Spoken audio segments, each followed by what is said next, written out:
what do you know? So we got Mikey Garcia versus Danny Garcia taking place on pay-per-view.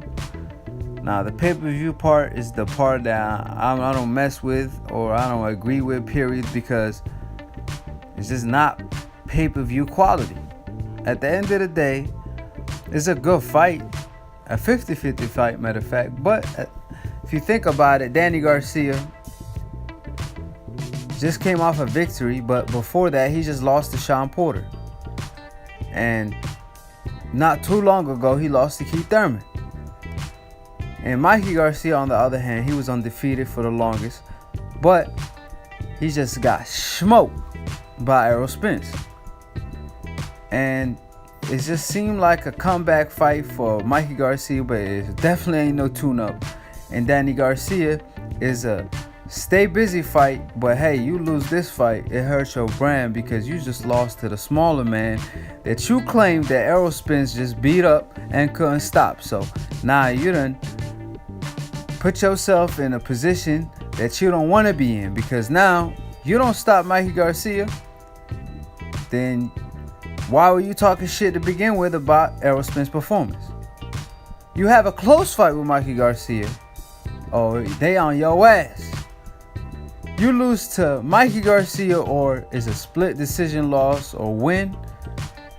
Either way, then you still hurt your brand, like I said. So it's just a bad fight for Danny Garcia, because I feel like Mikey Garcia gonna give him problems unless Danny Garcia put 1, 2, 3 together, and he better throw some combinations and follow the Errol Spence blueprint. Because if you just saw what Errol Spence did to him and you still struggle with him, I mean, like I said, it's just gonna make Danny Garcia look bad.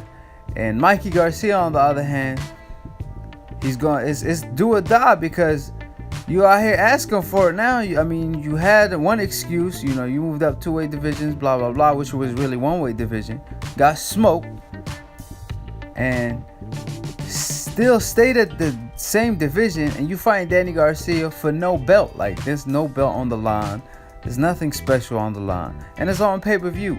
And Mikey Garcia fans claim that Errol Spence did 400 pay-per-views because of Mikey. Now we'll see how much pay-per-view they're gonna do with Danny Garcia, because Danny Garcia is a big name. He claimed he should be a pay-per-view star, right? And you got Mikey fans claiming Mikey is a pay-per-view star. So we'll see what kind of numbers they will do. Me personally, I don't think they're gonna crack 200.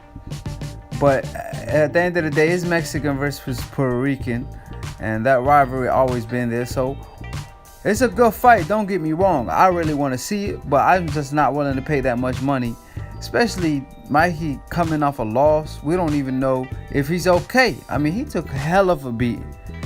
I really wanted to see him in a tune-up fight to see if he's all there, and then a Danny Garcia fight. But hey, he thinks he's all there, so we'll see. And Mikey is definitely the harder hitter, but at the lower weight divisions. But 147, Danny Garcia is definitely the harder hitter at that weight division, and he the stronger, bigger man. But I feel like Mikey got better timing, and Danny Garcia got good timing as well. But the fighter with the better ring IQ, I believe, is Mikey Garcia. So we'll see. It's going to be a really tough task for Mikey, and it's a tough fight for Danny Garcia if Mikey is the same Mikey that fought Errol Spence. Now, if Errol fight took something out of him, which I think it did, but I just hope it ain't too much. But we'll sure find out. Like I always say, subscribe below if you're trying to get smarter about a minute. If you're trying to get dumb about a second, don't listen to these casual ass fans. And Mikey, just a side note, still welcoming that Lomachenko fight. He said if Bob Arum's serious about it, if he ain't gonna talk down on him, he's still willing to fight him. So Bob, quit bullshit. Peace.